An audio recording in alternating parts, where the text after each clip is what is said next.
Well, I've already laid bare some of John's past. Now it's your turn, I'm afraid. Now, Richie, let's start with you. Is Bon Jovi your first recording band, or are there any albums out there with your playing on them?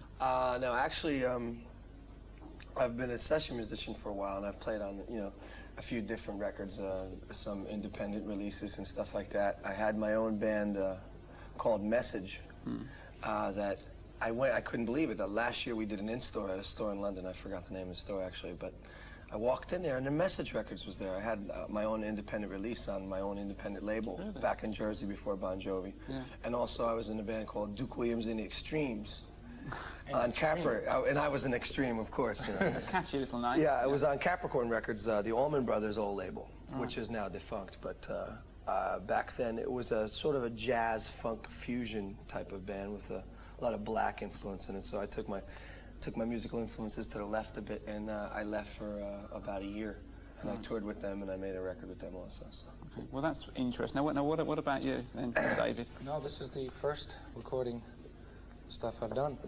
I must say that I think you've really blossomed of late, not only on the new Slippery When Wet album, but also in terms of the stage show. Well, thank you. Yes, this year keyboards came up in the mix. That's right. Well, Richie and I just worked consciously about getting the guitar and the piano and the keyboards to happen. Yeah. Never stepping on each other and just leaving space and making it just sound good. Yeah, it's often the case, though, with heavy rock bands that the keyboard player is either stuck away on the side of the stage or even stuck behind the amps at the back. Well, you're pretty much centre stage, aren't you? Yeah, that's cool. My mom likes it.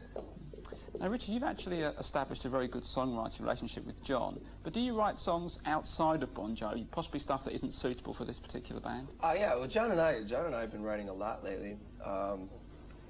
Actually, for this record, we wrote 35 tunes, which was a wealth of material, and then we picked from that to demo 20-somethings, 22 songs, and then we narrowed the album down from there.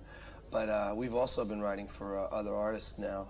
That's when we originally got together with Desmond. Desmond Child. Desmond Child, who we wrote, You Give Love a Bad Name with and Living on a Prayer.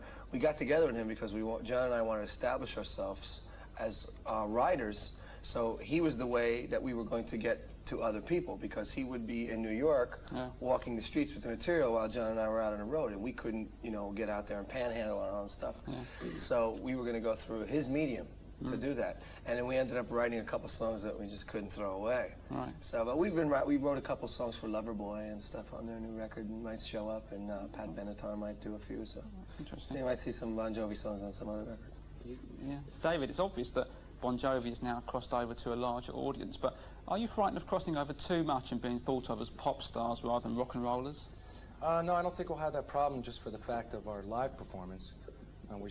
We always have that heavy edge. I don't think we'll ever give that up. Yeah. But you're actually I think you're something of a Beatles fan, aren't you, Richard? Oh, big time, yeah. An expert. I'm not going to ask you any questions on that, but has that influenced the way you write songs? Absolutely, because I remember when I was a child, I guess I was about 7 years old, and my mom and dad bought me my first Beatle records. It was on VJ Records. It was called Please Please Me. I think it was their first single, right? And from then on, every day I remember I would put that single on, and then they bought me a couple other singles that were on Capitol, and then I got my first Beatle album, and I grew up with them. And I listen to their records today. Those old records, those songs still stand up because the melodies are so great, and the songs are just great songs. And that's what we try to do on Bon Jovi. We just try to write really good songs, and then color them later with whatever textures need to be colored. Great. Well, thanks for stopping by the studio today. Anytime. It's 3 members of the band done and 2 more to go. In the meantime, we'll take a look at another Bon Jovi video, and this is In and Out of Love.